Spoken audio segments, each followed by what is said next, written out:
আসসালামু আলাইকুম। আমার নাম মোহাম্মদ জাহিদুদ্দিন হিমেল। আমি ঢাকা ইউনিভার্সিটির তথ্যবিজ্ঞান ও গ্রন্থাগার ব্যবস্থাপনা বিভাগের চতুর্থ বর্ষ অষ্টম সেমিস্টারের শিক্ষার্থী। আমার হল হাজী মোহাম্মদ মহসিন হক। প্রথমে তো জুলাইয়ের বিষয়টা কোটা আন্দোলন ছিল, তো সেটা শুরু হয়েছিল আমাদের সেন্ট্রাল লাইব্রেরি থেকেই। তো সেটা জুন মাসের 6 তারিখে আমি প্রথম দিন থেকে আন্দোলনে ছিলাম। পরবর্তীতে তো প্রথম দিকে আন্দোলন তো আসলে ওইরকম ভায়োলেন্ট বা ওইরকম কিছু হয় নাই। তো পরবর্তীতে 14 তারিখ বিকালে যখন স্টুডেন্টদের রাজাকার সম্বোধন করলো, তখন রাত্রে আমরা হল থেকে মিছিল বের করছিলাম। আমরা এই প্রতিবাদ প্রতিবাদ জানি আর কি, রাজাকার রাজাকার স্লোগান নিয়ে। তো পরের দিন এটার জন্য একটা প্রতিবাদ মিছিল ছিল রাজু ভাস্কর্যে। পরে দুপুরে জোহরের নামাজে পরে আমরা রাজু ভাস্কর্যের সামনে দাঁড়িয়েছিলাম। তখন হচ্ছে বিজয় একাত্তর হল থেকে কিছু আমাদের ছোট ভাই বলল যে সেখানে তাদের আটকে রাখা হচ্ছে, আজকে মিছিলে অংশগ্রহণ করতে দেওয়া হইতেছেন। তা আমরা সবাই গেলাম। যাওয়ার পরে তেমন আসলে আমরা ভায়োলেন্ট ছিলাম না প্রথম থেকে। তারা আগের দিন রাতেও হচ্ছে লাঠি সোটা বা হকি স্টিক বা অন্যান্য দেশীয় অস্ত্র নিয়ে ক্যাম্পাসে মহড়া দিছিল। ওই দিন হচ্ছে বিজয় একাত্তর হলের সামনে আমার এখন স্পষ্ট ঘটনা মনে পড়ে যে তারা গেট ব্লক করে দিছিল। তখন হচ্ছে আমরা তাদের বোঝানোর চেষ্টা করলাম যে আমাদের তো শান্তিপূর্ণ আন্দোলন, আমরা তো কোনো ভায়োলেন্সের দিকে যাচ্ছি না, তা আপনারা কেন আটকাইতেছেন।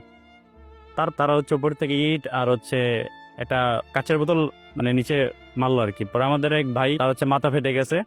তারপর বিষয়টা ভায়োলেন্টের দিকে চলে গেছে।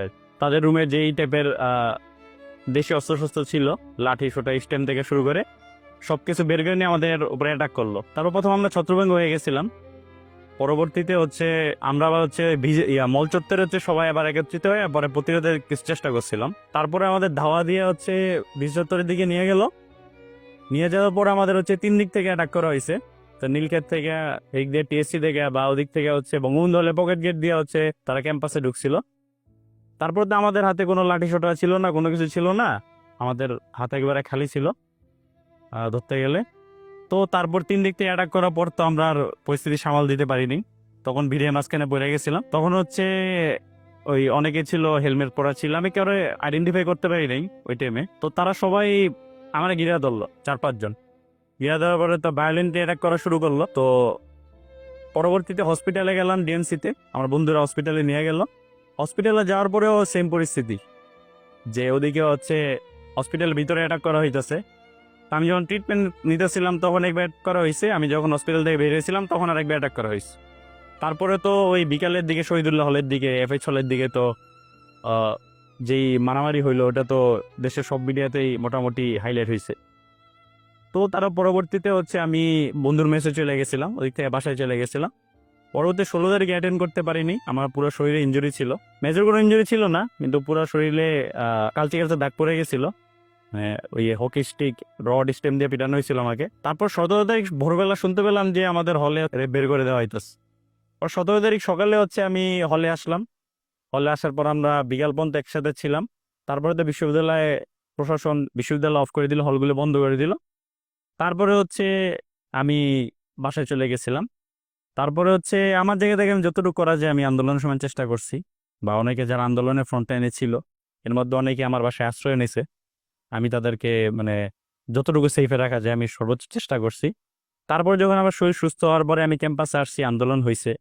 1 তারিখে আমি ছিলাম ক্যাম্পাসে, আমি 3 তারিখে আসছি, 1 দফার দিন 4 তারিখে আসছি, আর 5 দফার দিন আমি ছিলাম সকাল থেকে।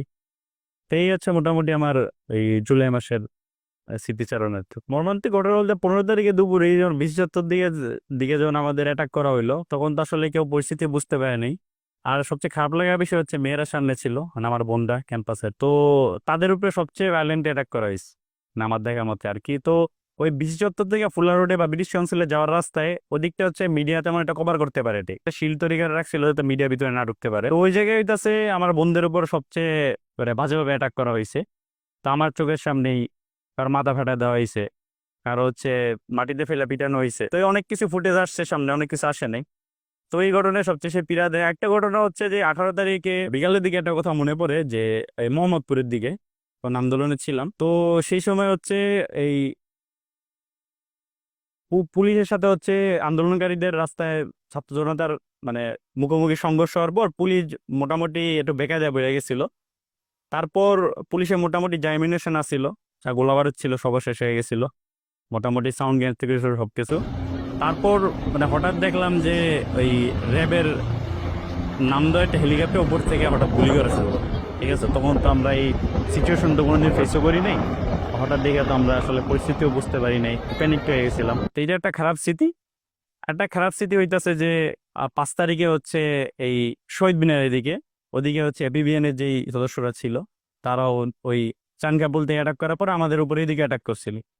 যদি কোনো মেজর কোনো ইনসিডেন্ট ঘটে নাই, কিন্তু পরবর্তীতে দেখলাম যে ওই চানকাপুলে মানে কি পরিমাণ মেসাকার চালানো হয়েছে আর কি। এই যে মোটামুটি আর কি খারাপ স্মৃতির মধ্যে যা আছে। প্রথম প্রথম তো এই গভর্নমেন্টের বিষয়, প্রথম প্রথম তো 5 তারিখে পরবর্তীতে তো প্রথম 3 দিন দেশে কোনো গভর্নমেন্ট ছিল না। তো দেশে অনেক ভায়োলেন্স হয়েছে, সেসব নিয়ে একটু মন খারাপের স্মৃতি আসে। তো অনাকাঙ্ক্ষিত কিছু ঘটনা ঘটছে। পরবর্তী যখন ডক্টর ইউনূসের নেতৃত্বে ইন্টারিম গভর্নমেন্ট ফর্ম হয়েছে, তখন এটার ব্যাপারে আমরা খুব আশাবাদী ছিল। ও এখন মোটামুটি বিপ্লবের মানে জুলাইয়ের গণঅভ্যুত্থানে প্রায় 1 বছর হয়ে গেছে। তো অনেক আশানুরূপ ঘটনা ঘটছে, অনেক বেদনার ঘটনা ঘটছে, বা অনেক আশার করছিলাম আমরা মানে দেশে পরিবর্তন হবে, অনেক কিছু হয় নাই।